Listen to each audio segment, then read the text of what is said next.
This is Face the Asmara, a platform for conversations on Eritrea. Your host, Wissam Mesfin.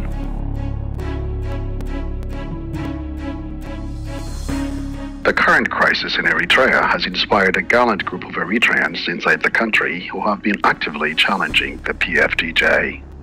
The group, who refer themselves as Arbi Harnet, have been regularly communicating their activities through the internet and other mediums. In what's the first time for the movement, two of its members were interviewed within the last 48 hours by former BBC reporter Martin Plaut and French journalist and writer Leonard Vincent. On the phone with me is Mr. Vincent, who is the former Africa director and head of information of Reporters Without Borders.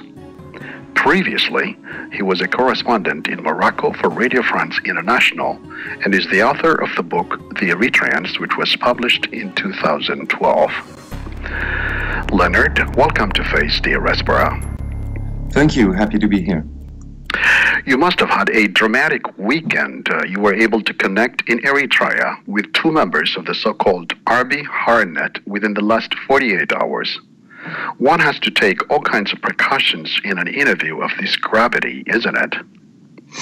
Yes, of course, and this was the condition for the interview. Of course, the Arbi Harnet coordinators in Europe with which we built up this interview, Martin and myself, had guarantees from us that the real names of the persons interviewed would be modified, that their voice would be modified also if we chose to broadcast the recording of the interview, and of course that several pieces of information that we could be given throughout the interview and that could endanger or help identify the interviewees would be held by us. I mean, of course, we understand, and we have always understood that security is very important when talking to people in Asmara, and everything was done to protect these two persons. Leonard, can you share with us the gist of your conversations with this duo? Well, basically what I find really new is that these two men were talking with a very determined and committed heart to what they were doing. They were talking about a mood, a climate that is definitely changing inside and outside Eritrea. What was interesting and new for us is to hear people inside Asmara saying that even officials in cafes or in public were openly criticizing the government, that this system that has been built by the PFDJ doesn't work anymore. And I'm not saying that it has worked one day, but at least we know that today the machine is broken. The economy is in ruins. The prices in the markets, according to what we have been said, are skyrocketing. A loaf of bread is about 1% of the average salary.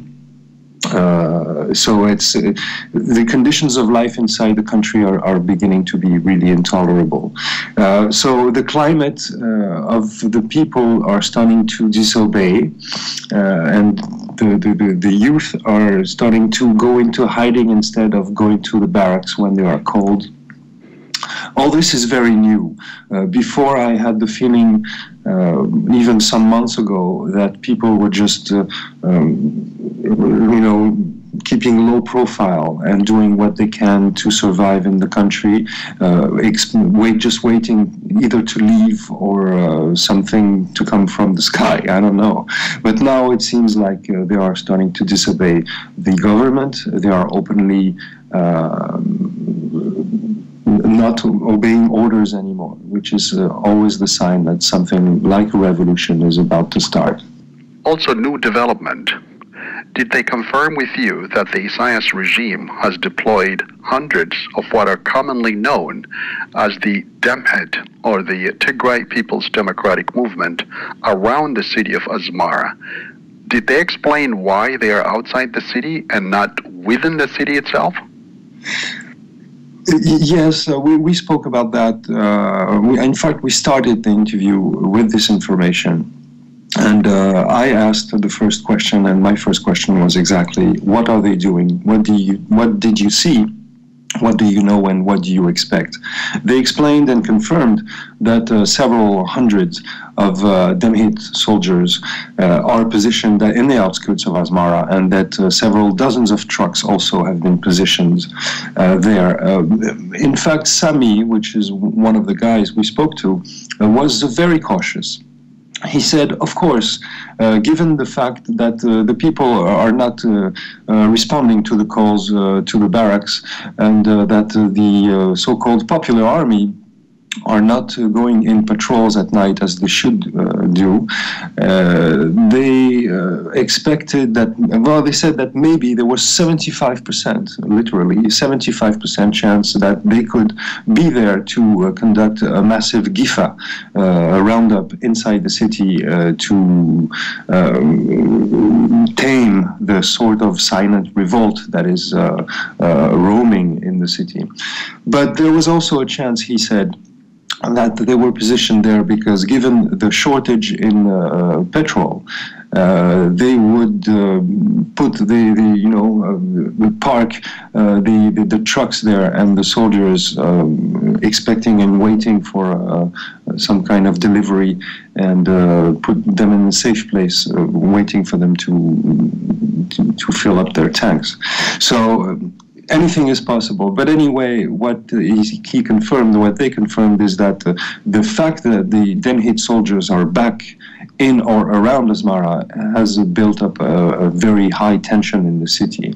Because last year, after the Lampedusa disaster, it is commonly known, and testimonies confirmed, that Demhit soldiers conducted roundups and checked identity cards in the streets, and it didn't go very well. The Asmarinos at some point revolted against them. There were riots, there were fights between the inhabitants of Asmara and the Ethiopian soldiers, because obviously the very patriotic people of Asmara don't understand why such a nationalistic government would rely on foreign soldiers, and especially Ethiopian from Tigray, to maintain order. In fact, even the UN has confirmed that the Demhit is very present in force inside the country, inside Eritrea, in the latest monitoring group report.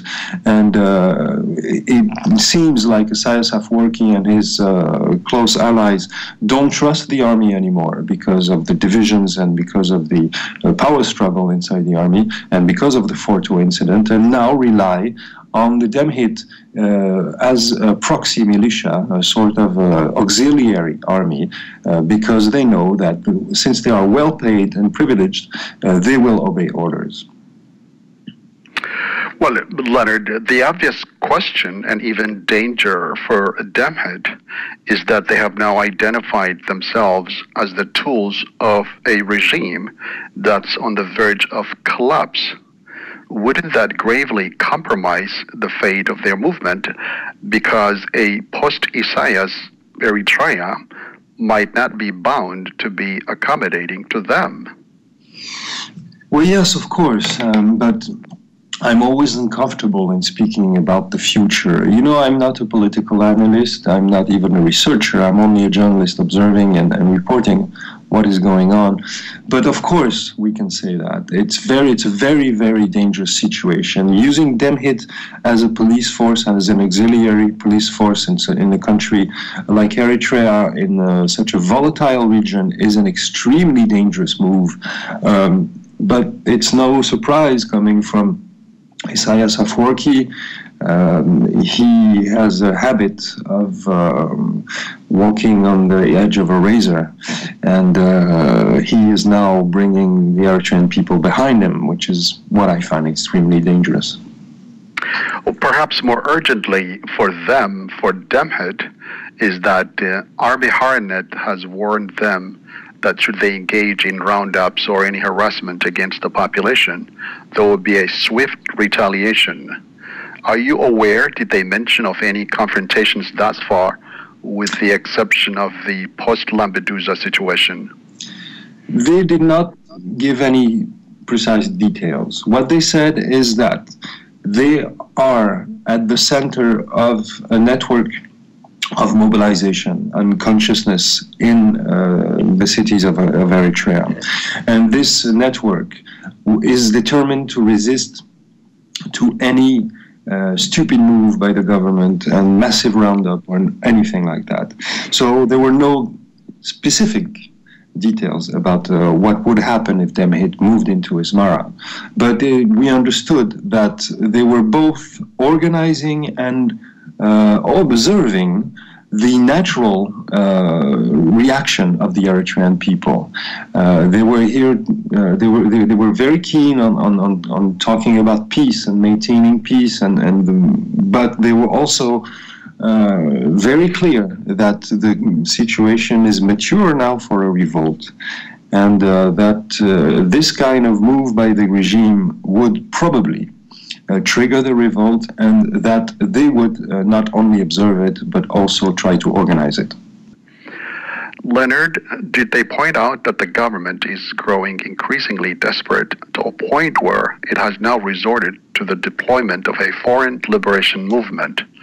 The irony here is, of course, that it might have unwittingly united Eritreans against what they perceive to be a common threat. What was their take on this? They pointed out something repeatedly, is that this situation, not only in terms of security and maintaining orders, which would link this to Demhit, but the whole situation, the global situation in Eritrea is not tenable anymore. The situation is on the brinks of collapse. The country is on the brinks of collapse economically, in terms of security, in terms of the psychological situation, the climate. I mean, they repeatedly said the regime is close to its end. This cannot go eternally. They will not be able to hold the situation as it is for years now. So they didn't speak specifically and analyze the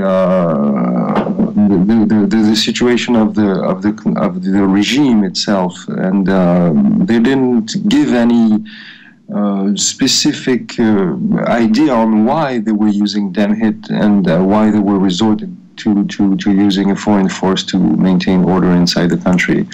But what they said, I mean, what we felt through what they said, is that they had a lot of contempt for this regime, and that they were looking at it as a dying man, and not as a strong force that they were opposing on a level of equality. You know, they were speaking basically like the EPLF fighters in the 80s, and saying, we can face the Ethiopian army, we can face any international force as long as we have the resolve of the Eritrean people. And this was more or less their state of mind. So they showed a lot of contempt for Demhit, for the use of Demhit by the regime, and also for the diaspora, the use of the youth of the diaspora, who comes regularly in the country and acts stupidly when the people are suffering. And they said, literally, these young guys, these kids, are dancing on the graves of their brothers and sisters. So,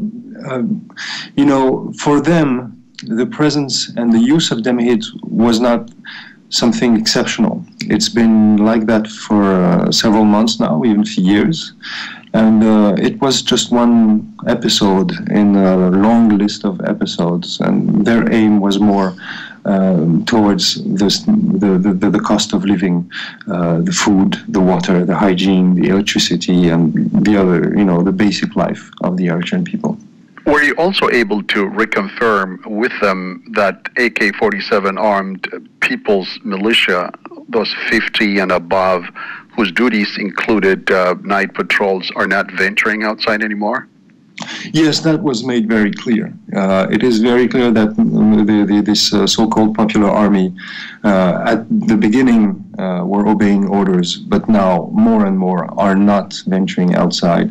And this also raised the concern. They were very worried that the situation inside Asmara was getting very dangerous at night. Given the economic situation and given the desperation of the people, there are robbers and gangsters and even some killings going on at night. And this is aggravated, of course, by the fact that the so-called Popular Army doesn't venture at night anymore.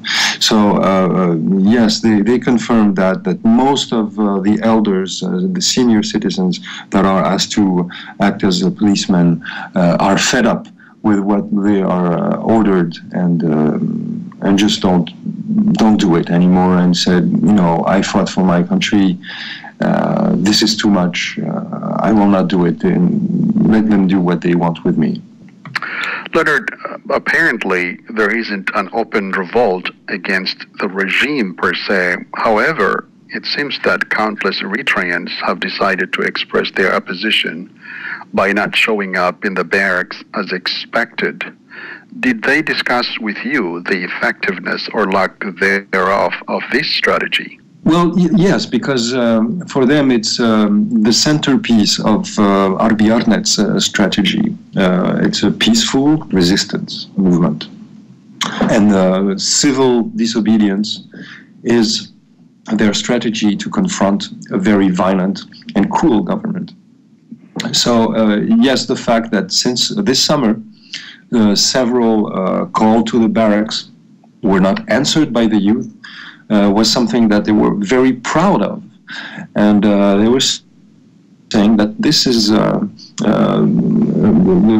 heart of Arbi Harnet's philosophy. This is how the regime will collapse, by not obeying anymore. And you know, there is a French writer who said that the governments only stay in power because people agree to let them do that.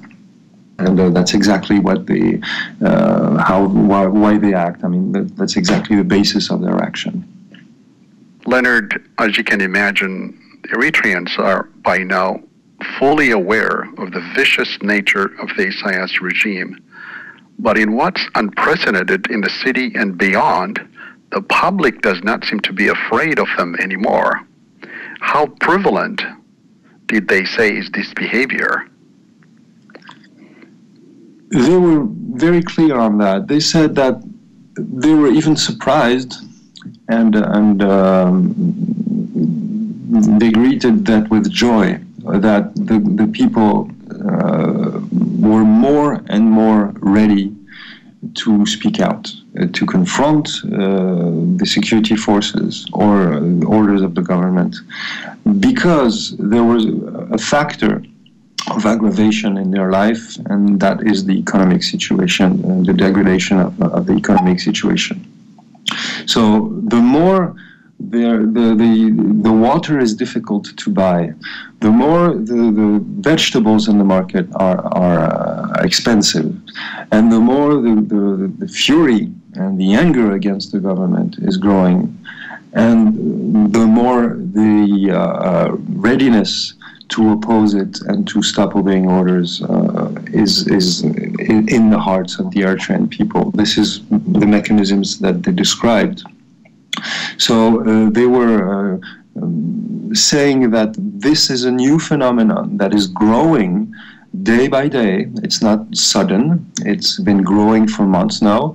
And this is what the basis for what they are calling for, which is a peaceful, popular uprising against the regime, because they say that this regime will not would not be able to maintain its power if there was a massive movement of disobedience. And basically that is what they are trying to build. Leonard, certainly they terribly abhor the role of the Tigray People's Democratic Movement in supporting a government that's brutalizing them, but also resent the privileges that these members enjoy that even Eritreans do not. Can you name some of the amenities that the government provides Demhead? What they told us, and they gave only two examples, is that they had regular salaries, and they had regular good salaries, and they were paid well and regularly, which is not the case for most of Eritreans. That's the first thing. And that, consequently, they were very arrogant about that. They were flashing money, which is something that is really stunning and bitter for the Eritrean people, who is struggling every day to make some money to survive. That's the first thing. And they also gave the example of luxurious cars that the officials and the officers of Demhit were driving.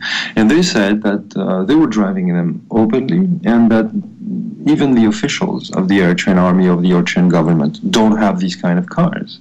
And they have petrol, obviously, so they can drive them around. I mean, they are the bourgeoisie of today's Eritrea, and this triggers, of course, a lot of bitterness and anger in the hearts of the people in Asmara.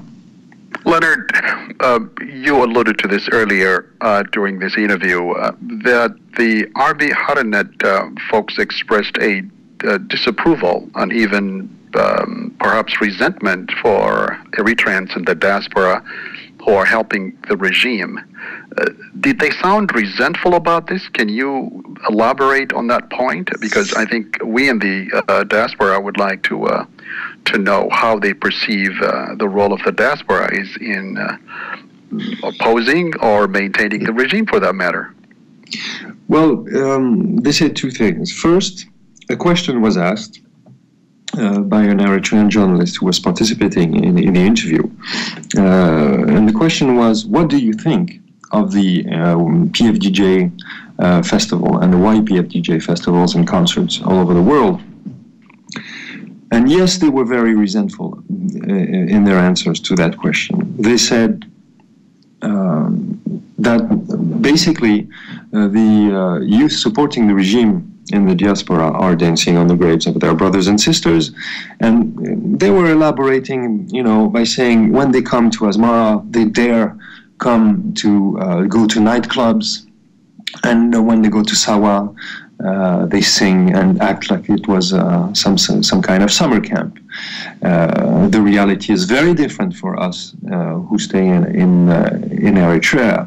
They don't want to see, they don't choose to see the suffering of the brothers and sisters of the same age that have chosen or not chosen to stay in the country, but that are suffering the ordeals of the youth who stay in the country. They live in the West, enjoy freedom and prosperity, and they come give lessons here to the people who suffer. So yes, they started by saying that they felt a lot of contempt for them, and at the end they said, and one of them said, they are destroying their own history. They are sort of trying to fill a personal void, or to deal with their identity crisis by destroying their own history. And he concluded by saying, at the end, I think I don't feel contempt, but more pity for them. And that's the first thing. And the second thing is, and at the conclusion, we asked the two activists to send a message first to the Eritrean diaspora and then to the outside world at large. To the Eritrean diaspora, they were very clear. They said, we are sending you a message of unity. You must unite and help us make this regime fall. That was very clear and very short. That was basically their message. So you see, they both call for unity and a call for some light being put on the situation, the real situation of Eritrea, because basically what they said is, you all know, you, the Eritrean diaspora, the outside world, and we inside the country, we all know what we are living. It's now not a mystery anymore. It's not as dark as it was before. So, given the facts, we must act. Well, talking about the situation in Eritrea, there is also a crime wave by gangsters and thieves, which have now appeared of late in one of the safest cities in Africa and perhaps the world. Did they talk to you about their concerns? Yes, they were very concerned about that. They said that, they even told us a story that I cannot verify, but they said that a photographer some months ago was stabbed to death and robbed, which is something that never happened before in Asmara. And that, yes, the people in desperation, there were more and more homeless people in the country, and especially in Asmara, that youngsters started to be aggressive because it was so difficult to make a living and to not starve to death. So yes, they were expressing a lot of concern, saying this is not the Eritrean society, this is not the Eritrean personality, but this is the responsibility of a regime that lets this country rot and lets the economy go to shambles by its stupid dealing with the reality. And so they said this is only the manifestation, the demonstration that something has to be urgently done to change things. And they said that this was the sign of the degradation of the Eritrean personality, and was very, very concerning. And they were not at all accusing anybody else that the regime for the responsibility of this new phenomenon in the Eritrean society. Leonard, were they leery about talking to a couple of Western reporters? Did they seem concerned about their safety? Yeah. Yes, they were, definitely. They were. Sometimes they were. It was very silent. They were waiting before, waiting sometimes 10 or 20 seconds before answering the question. But they were very open-hearted. I mean, when they started to speak, they were very clear and very determined and very committed to what they were doing. But yes, they repeated, the coordinators in Europe and themselves repeatedly said, please don't use our voices, please don't release our names, please don't release any information that could harm us. But at the same time, they said that they were ready to die for the freedom of Eritrea, and that they would rather be remembered as somebody who fought for freedom than somebody who just, and I quote, sits down with his neighbors and speak ill of the government. So you would say they were in high spirits and that they seem to be motivated, and that they're willing and have a clear and a keen desire to see their movement through? Oh yes, very much, very much. They are not naive. They are not, they are not motivated by some kind of weird dream. It is very clear that they are there to work day by day on very concrete, solid things that would help Eritrea regain its sovereignty. The Eritrean people, I mean. They said also that the life they were living themselves as anonymous activists was very hard.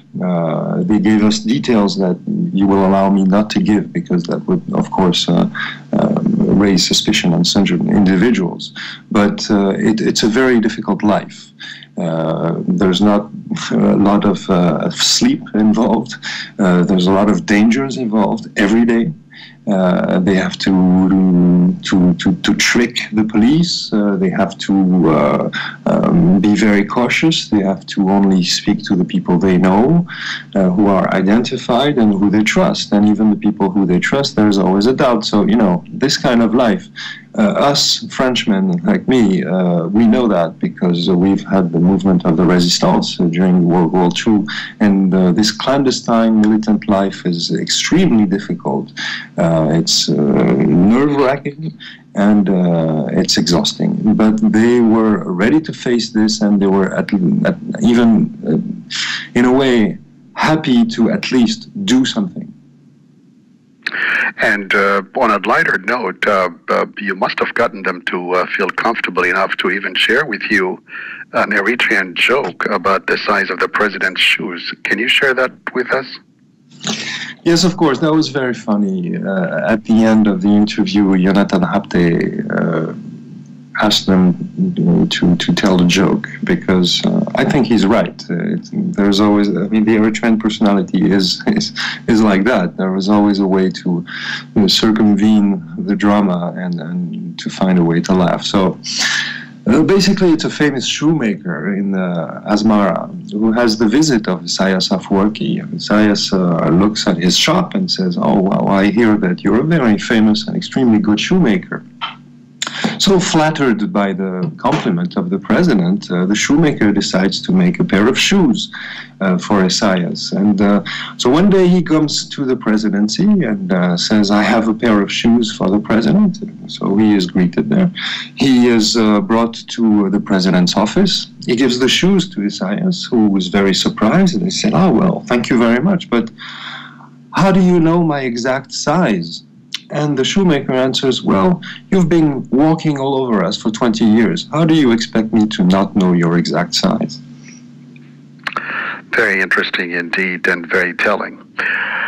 Is there any observation, Leonard, that you would like to share with us that you gathered during your interview with the duo? There is something, maybe it's been underlined in everything that I said, but these guys, and I really highlight this point, these guys are not naive. They know what they are doing, they are determined and committed, they are well organized, and they are peaceful. Their aim is not to kill anybody. Their aim is to free the people. And it's a very clever movement. It's a very intelligent one. It's well built. And I think it understands the mechanisms of oppression and dictatorship. And it is trying to work at the basis, at the roots of these mechanisms. And I find it extremely original in Africa, if not in the whole world, that a rebellion movement, because we can call it that, would previously think about what they are attacking, and how and what are the needs and the fears of the people they are trying to liberate. And the fear is, of course, civil war and the killing of brothers by brothers. And that they would tackle this issue by devising a strategy and building a movement that takes into account the fact that the Eritrean people has had enough blood and spilled, and that they would fight one of the worst dictatorships in the century by peaceful means, propaganda, subversion of the system, and not by AK-47s. Well, Leonard, just wanted to thank you for appearing on the program on rather short notice. You've had a very busy weekend. So again, on behalf of our listeners, thank you very much. Well, thank you for having me. Ladies and gentlemen, you've been listening to a special presentation of Face Diaspora. Our guest was French journalist Leonard Vincent, former Africa Director and Head of Information of Reporters Without Borders and author of the book The Eritreans, which was published in 2012. Thank you for listening to our program. Until the next time around, goodbye.